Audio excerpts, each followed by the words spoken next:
METU NETER, Volume 1, The Great Oracle of Tehuti in the Egyptian System of Spiritual Cultivation, by Ra-Un-Amen Nefer. Author's Preface. The Divine Plan. We live in a world that was created and is maintained by the unified working of a multiplicity of agencies. We live in a world that is composed of a multiplicity of entities that are unified through a web of interdependence. In the infancy of his spiritual evolutionary career, man is unable to perceive the hidden forces and abstract principles that unify the working of the shaping forces of the world and the entities that make up the world. He creates, therefore, a way of life, systems of religion, science, economics, government, education, family, philosophy, etc., that is incapable of establishing and maintaining unity, law, order, peace, harmony in the world.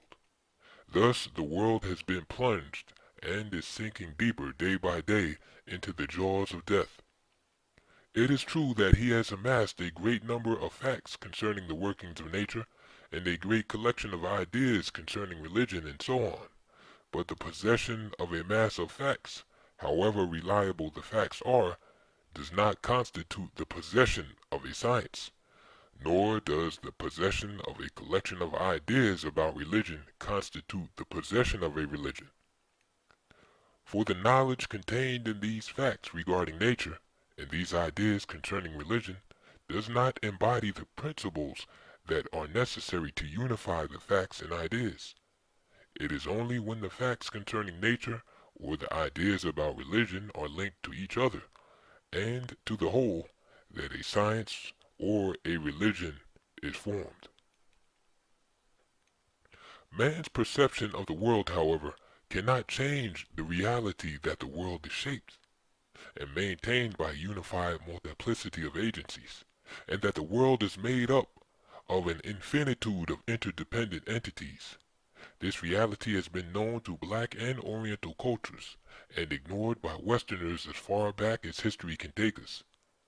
The black nations of antiquity, through the cultivation of the science of inducing the state of waking trance, which enables man to perceive the working of abstract principles and the hidden shaping forces of the world, were able to create a way of life systems of religion, science, philosophy, government, and economics, etc., that was capable of establishing and maintaining unity, and thus led to the creation of civilization.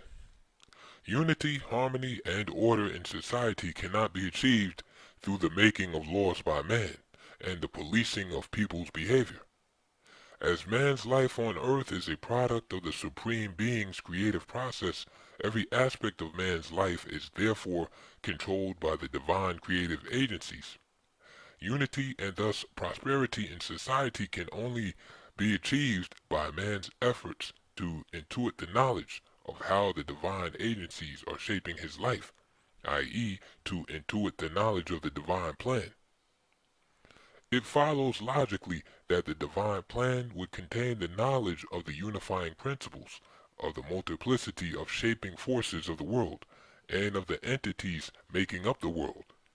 Through it, all things and events in the world were unified. Religion with science, with government, with philosophy, with medicine, and so on. Man with nature, with God, etc. It achieved this monumental accomplishment by assigning to each event, force, entity, and idea a place in space, hierarchy, rank, and time. It is the purpose of this book to give the reader a working knowledge of this system. The divine plan is presented in this book, not as the museum pieces that are the delight and folly of historians, but as a system to be lived. The jab at historians was thrown both in jest and in seriousness. The fun side is dictated by the fact that they have, cumulatively, amassed a great deal of facts on our past, for which we must be grateful. The other side is dictated by the fact that, Although most historians of religious subjects know of their lack of first-hand experience of the religious phenomena they report on, it does not stop them from arrogating to themselves the aura of authoritativeness in reporting, explaining, and passing judgments. Although the material in this book has the full support of historical documentation, I am writing foremost as a priest of over 20 years of practice. I am here presenting a practical syncretism of the best that the Kemetic, ancient Egyptian, the Dravidian, Black India, and the Canaanite, true authors of Kabbalah, religions have to offer. They were among the 6 nations that laid the foundation of civilization, but it would be folly on our part to merely document this fact, and to compile and explain a list of who, when, why, and what. Would it not be a sign of intelligence to be more interested in the methods employed by them for the creation of civilization, that we may learn and apply them to its recreation? If the religious and philosophical systems of ancient civilizations were so great, why aren't we practicing them? Yes, in this volume, one of many, as the topics are too broad to be fully explained in one book, I have given the world the means through which everyone can discover the links between all aspects of life, the means of discovering the plan, the structural continuum that the Supreme Being has put in place to enable the events in the world to unfold in an orderly and harmonious way. Become the plan, and let peace, prosperity, and spiritual realization reign in the world. Hotep, Ra-un-Nefer Amen I, Shechem or Shechem of the Auser Auset Society, Asher Ashemu of the Shrines of Taui, New York, USA, April 24th, 1990. Chapter 1, Introduction. The world is on a collision course with disaster, not only from or because of the threat of nuclear war, but from the massive collapse of its institutions, political, social, economic, religious, spiritual, educational. It is the combined failure of these institutions and traditions that is at the root of the widespread decay and stagnation that we are witnessing in just about every nation in the world. This state of affairs, a Comitian, ancient Egyptian priestess would say, is due to lack of self-knowledge. This injunction has been quoted often by scholars, yet none have given much insight into its true meaning. In explaining what is knowledge of self, I ought to begin, it seems most natural, at the beginning. But that would take us into such an abstruse discussion that it makes better sense to start instead at a very familiar midpoint. Let's start with what you are doing this very moment. As your eyes race across these lines, I want you to make the effort of becoming aware of the fact that you are involved in 2 sets of functions. On one hand, you are making the effort to keep your attention on the sequence of words as you read on. On the other hand, without your conscious effort and awareness, the meaning of what you are reading is taking shape. These 2 sets of functions are more apparent in more complex activities. While you need to think of getting up and going somewhere, you need not think of the details of the muscular activities involved in getting up itself. They are taken care of for you. When you type, dance, play an instrument, perform in a sport, drive, write, etc., you can become aware of the fact that some part of your activities is performed without conscious effort. Now, this dualization of your being into 2 fundamental sets of functions is the central theme of self-knowledge. One part of your being is concerned with activities that you have to direct, while the other deals with activities that occur without your attention to them. You may have noticed that I have gone to a little trouble to avoid the popular designations voluntary versus involuntary, or conscious versus subconscious behavior. We will later see why. Let us for now label them willed and automatic, respectively. It might not surprise you because you already know that great performers make poor teachers. Yet, you might be surprised to know that you could not give an accurate description of how you walk, or articulate the words that you speak, etc. You fail for the same reasons that most great performers do as teachers. The performance of the task in question is carried out without your attention and awareness of the intricate details involved. You direct your attention to the desired result, and the other part of your being, unattended, takes care of the execution. In fact, as you sit here, this other part is, without your attention or consent, determining what understanding you are extracting from what you are reading.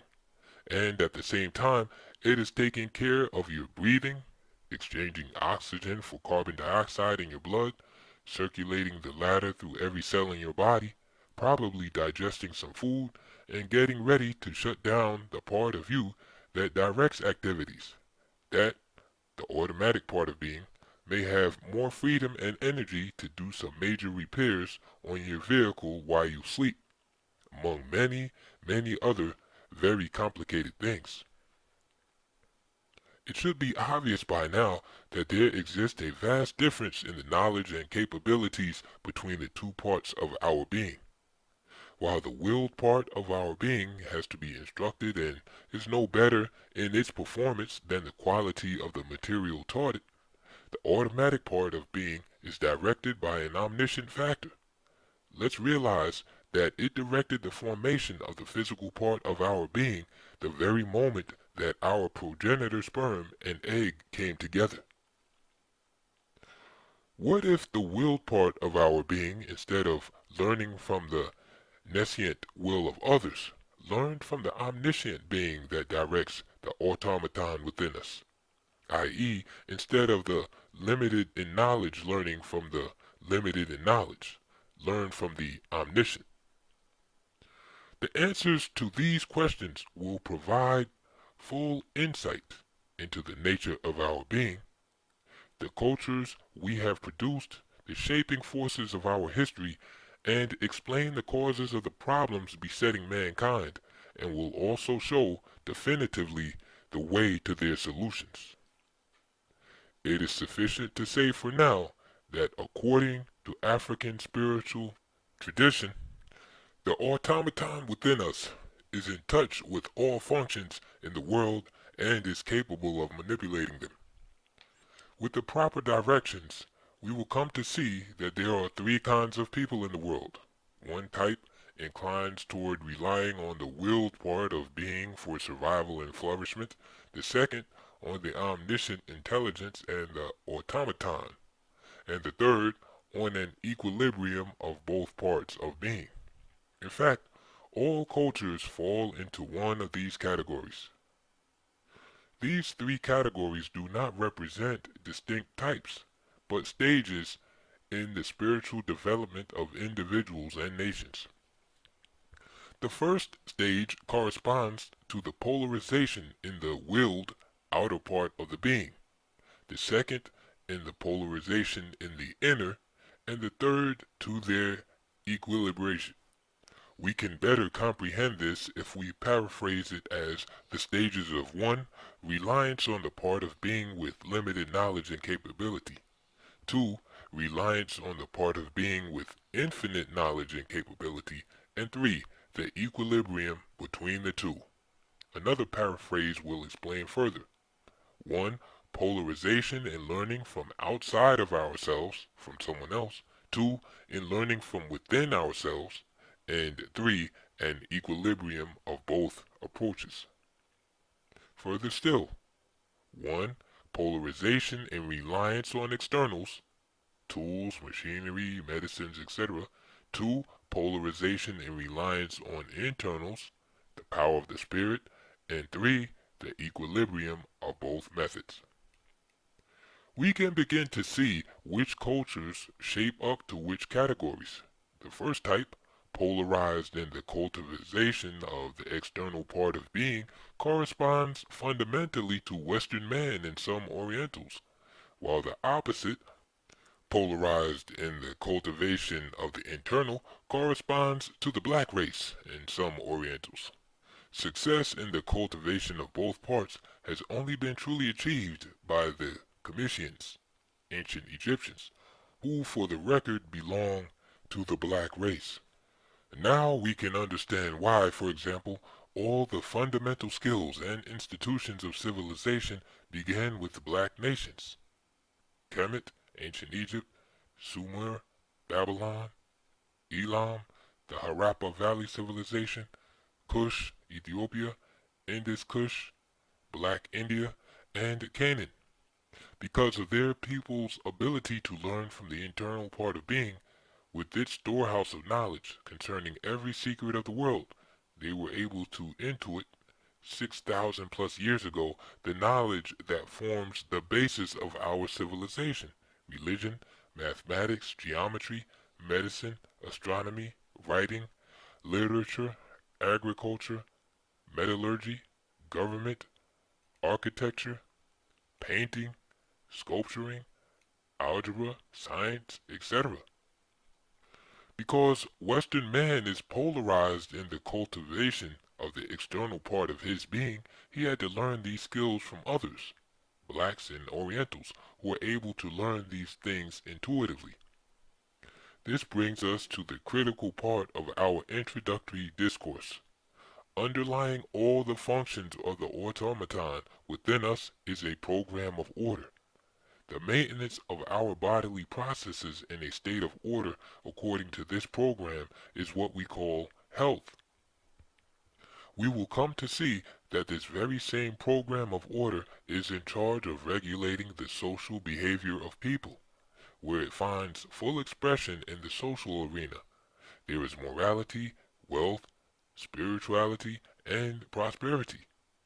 True religion, we will come to see, deals with the techniques of communicating with the director of the automaton within us, in order to gain access to the power, storehouse of information, and the host of shaping factors of our lives. The world is in the sorry mess that it now finds itself because the dominant culture in the world is that of the external part of being. It is not enough to say that the external part of our being does not know much about creating and maintaining order, for even if it did, it lacks the ability to generate order in the life of people. Hearing sermons and reading books, external means, on moral behavior will make you as moral as reading books on healing will heal your illnesses.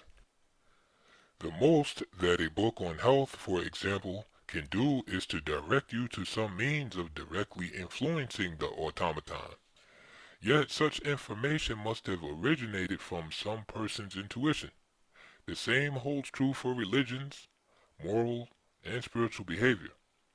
All teachings on the subjects originated from the inner part of people's being. If you observe very carefully, you will see that in the religions of the dominant cultures today, people are directed outside themselves to scriptures, sermons from priests, etc., for moral and spiritual guidance. In contrast, African and some Oriental cultures direct their members within themselves, trance, for intuitive guidance for the same ends. The differences are vast. We must recall the fact that the external part of being, however lucid on the subject, lacks the power to direct the processes that shape our behavior and bodily functions. Now we can fully understand the lack of wisdom in denouncing Westerners as hypocrites for preaching doctrines of such high moral values, while their destructive acts in the world are unparalleled. The inner culture for accessing the program of order that is the shaping force of a harmonious social life, an essential prerequisite for man's spiritual growth and the flourishing of all social institutions, has been displaced by the outer culture, which is far from equal to the task although it is long on words on the subject of spirituality. A detailed account of the history of this phenomenon is necessary for the understanding and use of the teachings in this book. But first, we must get a better grasp of the structure of the subject. The hemispheres of the brain. During the last 40 years or so, the Western scientific community has come to realize that the human brain is composed of two parts with diametrically opposed yet complementary functions. They are known as the left and the right hemispheres of the brain. To understand this subject, we must realize that underlying all mental activities are two sets of functions, one in charge of relating us and the variety of things in our environment to each other and to the whole, and the other function is in charge of separating us and the variety of things in our environment from each other. The latter function, which corresponds to the left hemisphere of the brain, enables us, for example, to distinguish between the sounds made in speaking and verbal thinking, that we will be able to speak and think verbally. The language function of the right hemisphere enables us to unify the words we perceive into phrases, these into sentences, and so on into larger units that we will be able to comprehend what has been spoken or thought. The acts of speaking and verbal thinking are processes that occur in a series of steps, one at a time. The understanding of what is thought and said is a process that occurs in one step. Since the acts of speaking and verbal thinking are processes that occur at separate points in time, they are therefore carried out by the left hemisphere, which is in charge of all processes of segregation and differentiation. Conversely, the act of extracting the significance from a series of related units, which is carried out in one step, is under the jurisdiction of the right hemisphere, which is in charge of all functions of unification and integration. In summary, let's note that the left hemisphere of the brain is in charge of noting the differences between things, separating wholes into parts, and enabling us to deal with all sequential phenomena, wholes presented pieces at a time. This mode of thinking is popularly known as analytical, Cartesian, serial, linear, deductive, segregative, etc. The right side is in charge of noting the similarities between things and their relation to each other and the whole, thus unifying them. This mode of thinking is generally known as synthetical, holistic, congregative, etc. We must also note that the left side of the brain is extroverted and is therefore the means for their outer culture noted above. The right side is introverted and is the means for the inner culture. Although both functions are complementary, that is, their equal inputs are needed for every mental activity to be complete, most people have a predominance of one over the other. We all know too well of people who can generate a profusion of words, yet make little sense, or go off on tangents, etc. Too much left and too little right. On the other hand, we know of people who are not very expressive verbally, in fact, are poor communicators, yet are profound. Critical to this book is the fact that these hemispheric differences are not randomly distributed through society.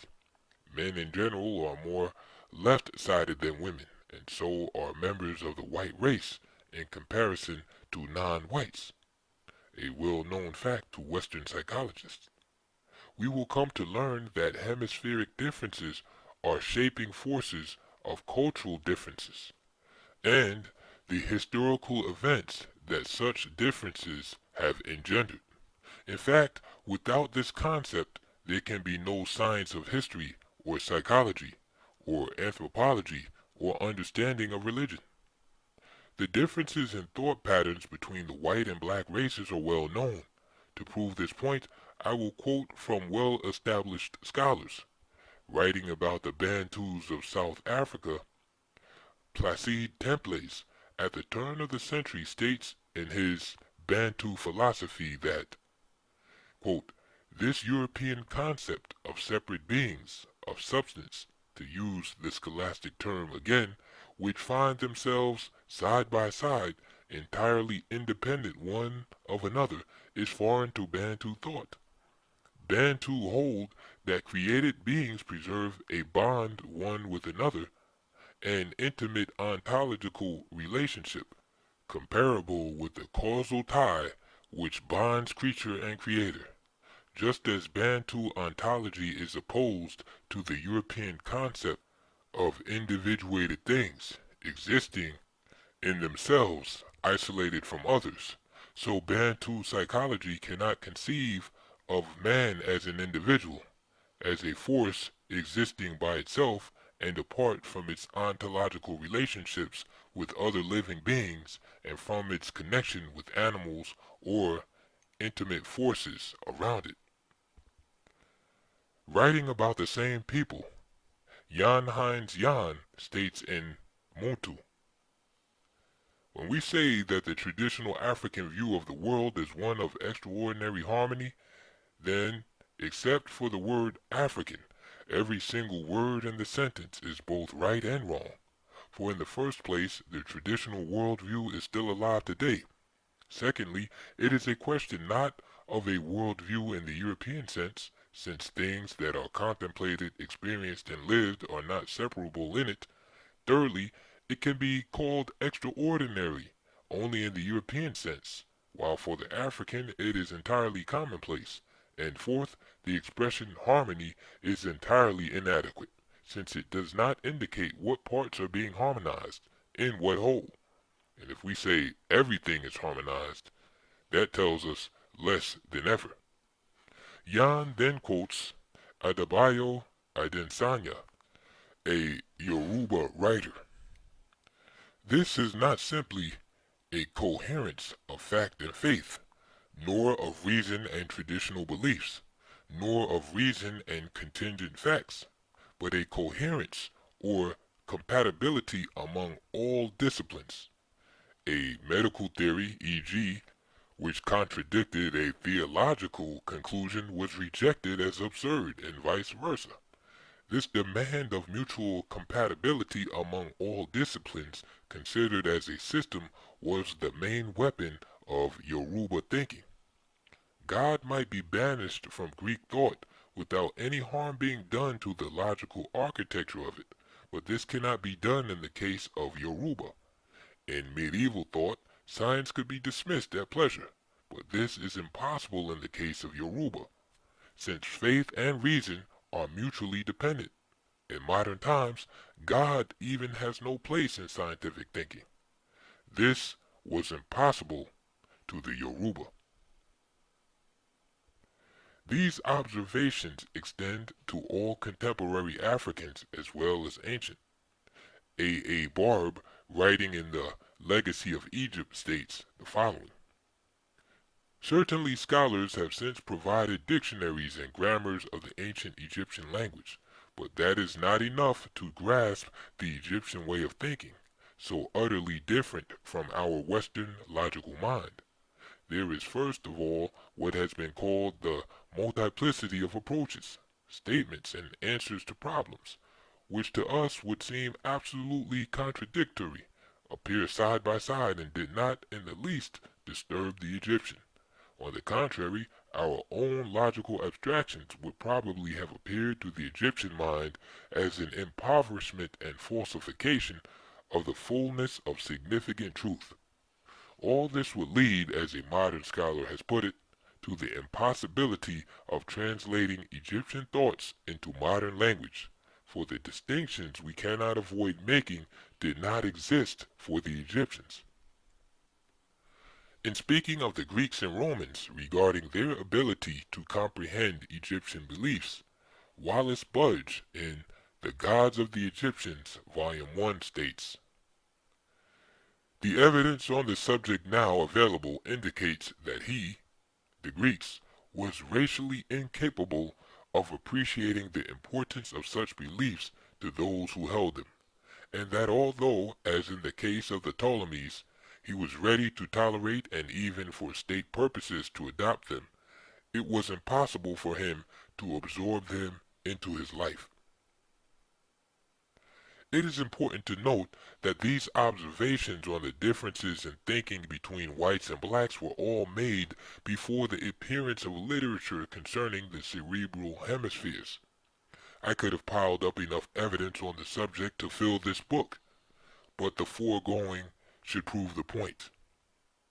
The consensus of the differences between these two modes of thinking is that they each represent by and of themselves legitimate approaches, schools of thought to knowing. On one hand, this belief must be rejected on the ground that the two are complementary to each other.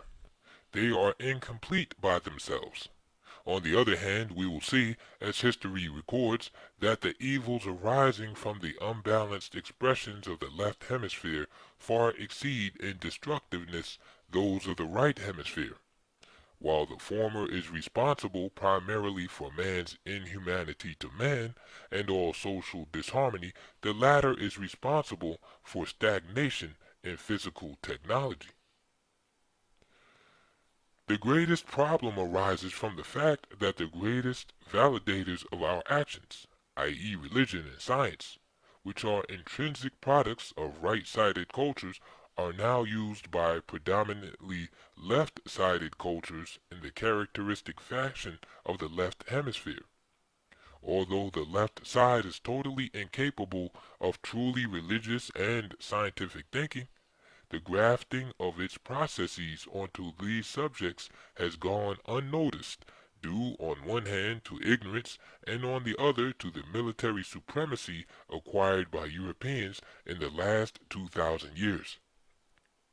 The results have been that scientific and religious validation has been given to false doctrines, practices, and institutions that now control the cultures of the nations dominating the world and set the cultural trends for the others.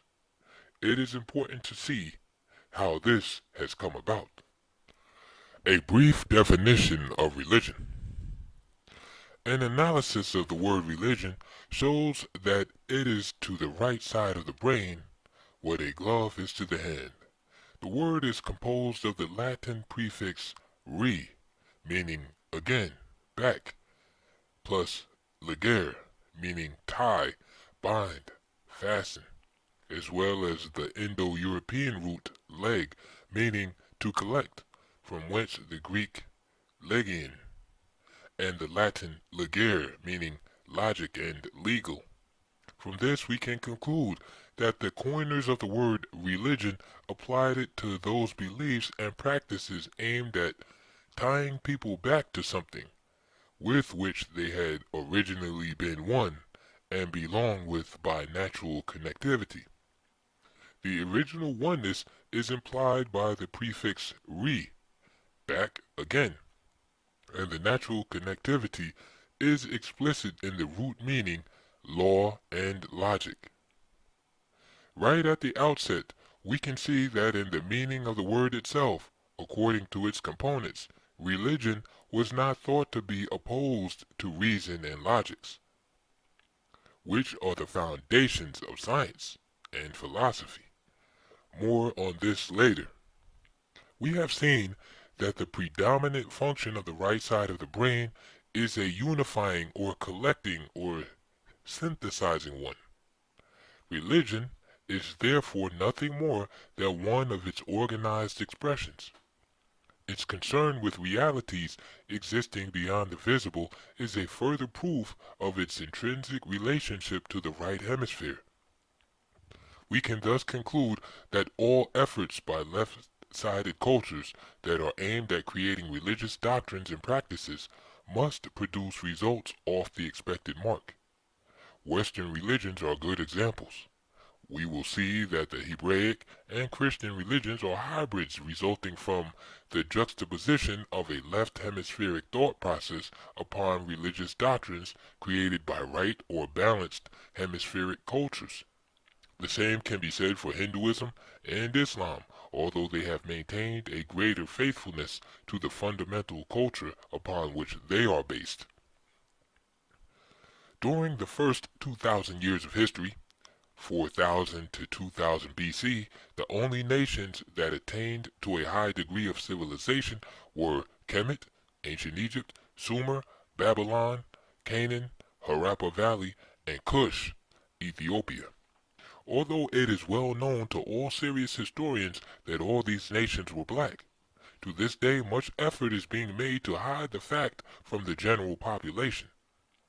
With some it is due to racism, with others it is due to feelings of shame over the fact that throughout the first 4,000 years of history, it is well known that Western people had attained to very little cultural development, as well as the fact that they are indebted to the above black nations for the foundation of their scientific, religious, and philosophical accomplishments.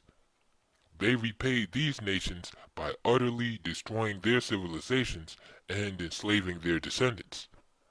And with others, it is because they took the traditions of these black nations, added a few touches here and there to make it more in keeping with some of their social values, and then claimed that the final product was a revelation from God to them. Religion, trance, and ancestors. As religion concerns itself with the inner realm of being, its main vehicle is the phenomenon of trance. Proficiency in this state, which we will later define, gives one full acquaintance with the metaphysical realm. On one hand, communication with the two classes of entities dwelling therein, the dead, ancestors, and the spirits administering natural phenomena, angels, deities, becomes possible. On the other hand, first-hand knowledge of man's metaphysical vehicles and the experience of man's true relation with God and all other creatures are attained. The central theme of this discourse becomes clear when we take note of the fact that while Westerners believe in the survival of the spirit after death, they have no tradition of ancestor worship, i.e. communication with the deceased. Now the reason is clear. It is for lack of a culture of trance working, which is the only means to that end. The same holds true for angels. While Western religions claim belief in their existence, these metaphysical dwellers have been banished of late to the pages of the scriptures. The ability through trance to communicate with deceased beings has led blacks to the greatest understanding of the nature of man. It has provided us with an inner empirical evidence of the immortality of man. Immortality is not merely the survival of the spirit, but of one's identity across incarnations. On one hand, because of the pricelessness of the revelation that man is immortal, and on the other hand, because of the unparalleled guidance that ancestors provide. Rituals for communion with the ancestors, so-called ancestor worship, play a prominent role in the religion of black nations. It is instructive to note that the greatest architectural marvels of the ancient civilizations, Kemet, Mohenjo-Daro, etc., were burial shrines. Entire cities were filled with these structures, pyramids, etc., that surpassed in opulence the dwellings of even the kings. In place of this insight, Western scholars could only see what they believed to be the work of megalomaniacal builders. Only from the ancestors, the quote, living proof of life after death, could have been learned the observances and practices that lead to immortality, the survival of an individual's identity across incarnations. Such practices and observances became the fundamental doctrines for the spiritual development of men and nations. Participation in a series of African and Oriental rituals will reveal to all that women in general can attain to the trance state with greater ease and power than men. Societies that have a deep appreciation for synthetical thinking and introversion due to their right-sidedness or equilibration, cannot fail then to hold in great esteem their women. Just the opposite is found in left-sided societies. It is no wonder then to find that in all black nations not led astray by whites, women and goddesses occupy positions and play roles equaling those of the males. Women in Kemet and other black nations of antiquity occupied positions not yet achieved by Western women to date. As queen mothers, they determined the transference of the kingship and legitimized the king. Inheritance was through them. That is, they held the wealth of the nation. They were priestesses in their own right, and it is a matter of record that the goddesses whose shrines they were responsible for commanded greater importance than those of the gods, in many cases. In contrast, we find Western women just beginning to make headway in their struggle for equality, 6,000 years behind their black counterparts. Where is the female rabbi, imam, bishop, etc.? To summarize, I would like to point to the fact that what I have done is simply carry to the logical conclusion well-known facts regarding the division of the brain's function.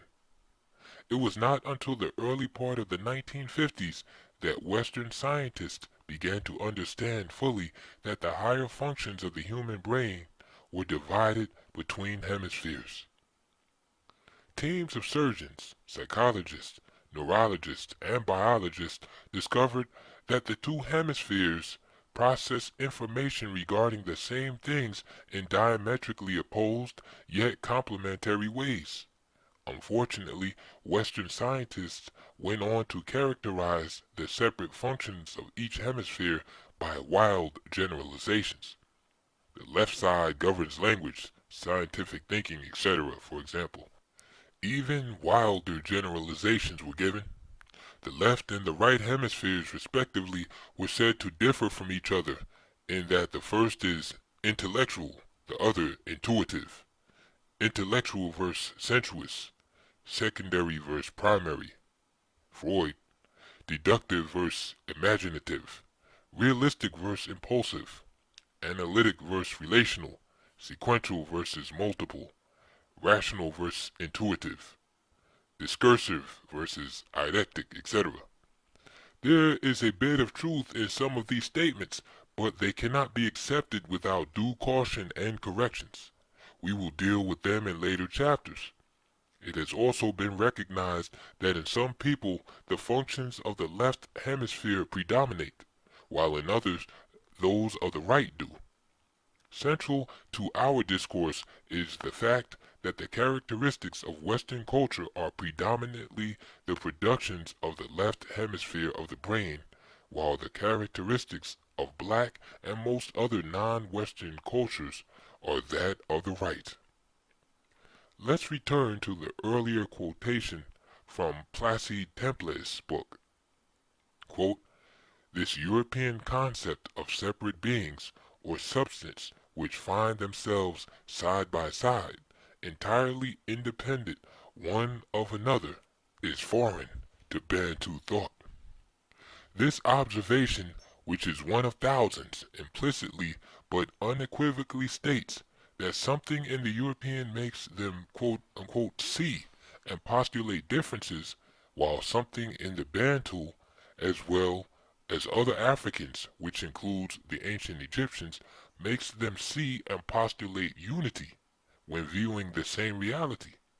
Again, in the Legacy of Egypt, Barb states that although Westerners are now in possession of dictionaries and grammars of the Egyptian language, they are not in a position to understand it because, quote, "the Egyptian way of thinking so utterly different from our Western logical mind," end quote.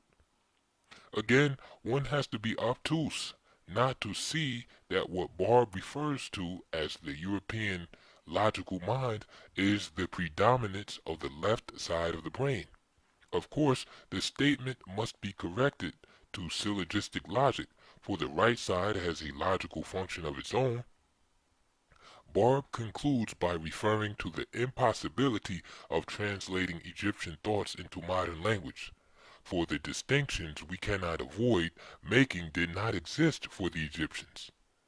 It begs several questions. Why can't European thinking avoid making distinctions that do not exist for the Egyptians? Or, equally valid, why cannot the Egyptians avoid unifying and synthesizing where Westerners cannot avoid segregating and analyzing? Before we answer these questions, let's dispose of the racist statement, modern. It is a tool of the theory of evolutionism that holds that the black races and their cultural expressions exemplify the primitive phase of mankind, while the white race represent the more evolved, modern. The observation made by many scholars concerning the difference in thinking between African people and Westerners can only be intelligently explained by reference to the hemispheres of the brain. If the cultural expressions of the individual nations of an entire race share the same trait, analytical for example, it can only be because their thinking is dominated by the left hemisphere. Fortunately, we don't have to speculate on the issue for the simple fact that it is well known by professionals in the area. Western scientists have long arrived at the conclusion that Western culture is predominantly left-sided and is now attempting very strongly to introduce into the school system methods that will make more use of the right hemisphere. This has been especially encouraged by the discovery that such educational methods that appeal to the right side of the brain excel greatly over those of the left. Quote-unquote super learning, accelerated learning, etc. are the superlatives that are being thrown around as they are finding that such methods shorten the learning period 2 to 20 times faster and produce a greater yield in understanding and retention, 500% in the same time span over the left side. Is this the reason why black nations were the first to achieve a high level of civilization? We will see that it is. The techniques used in the current super learning systems are nothing more than a minor fraction of the techniques used in traditional Africa from time immemorial. By pretending that the whole thing is a recent Western discovery and invention, Westerners are dooming themselves to stagnation again. They need to humbly ask the African people to show them the way. A study of the literature on brain hemispheres will show that analytical and segregative thinking are carried out by the left hemisphere, while synthetical thinking is done by the right side. Let's put it another way. The left side is responsible for the differences we make between things. It is the author, for example, of the Western attitude of seeing themselves as being separate from nature and therefore ruining the ecological balance, killing off whole species of animals, polluting the air, soil, etc., of denying diet a significant role in healing. Poisons play a higher role, of racial and sexual discrimination, and so forth. On the other hand, the ecological mindfulness of most other non-Western people, for example, must be attributed to the dominance of the right hemisphere in their thinking. The respect and high regards for their women is the result of the same function. A most important expression of the right side of the brain concerns the non-Western belief in the indivisibility between all things in the world. Far from being a mere intellectual notion, it is the basis of their entire way of life. Affect one thing, and all others are. The Western man's response to this is to call it primitive animism. Fortunately, it is just a word, without objective reality. But is this not the foundation of religion? To tie, legion, back, the things that have been separated? Unity states the Kabbalah is the foundation of good, while disunity is the foundation of evil. Egotism, a failure to experience the interdependence between humans, is a function of the left side and a major problem that religion sees as a chief obstacle to the spiritual life. We will see that the cure for egotism is the activation of the right side of the brain. We also will see that the religions of black nations were well acquainted with the dualization, the knowledge of good and evil, of the spirit, and made its unification the foundation of their spiritual tradition. What today the Western man calls the functions of the hemispheres of the brain, the Commission referred to as the two truths, Mati, Taui, the Taoist as the doctrine of yin and yang, the Dogons as the twin pneumo serpents that govern the various aspects of the world. Finally, we must note that racial differences go beyond the color of the skin, type of hair, skeletal structure, and other physiognomical items. In future chapters, we will accumulate all the evidence to show that there is a cultural unity among all white nations, all black nations, and all Oriental nations, and that the common factors in each are traceable to the hemisphere of the brain that dominates their thinking, their language, and cultural expressions. And finally, that since the behavior of nations is a product of this part of their biological makeup, they could hardly help the manner in which they created their cultural expressions and reacted to others, determining thus the events that make up world history. This and only this, I dare say, can establish history and anthropology as sciences, as well as to put the study of religion on a scientific basis. End of chapter 1.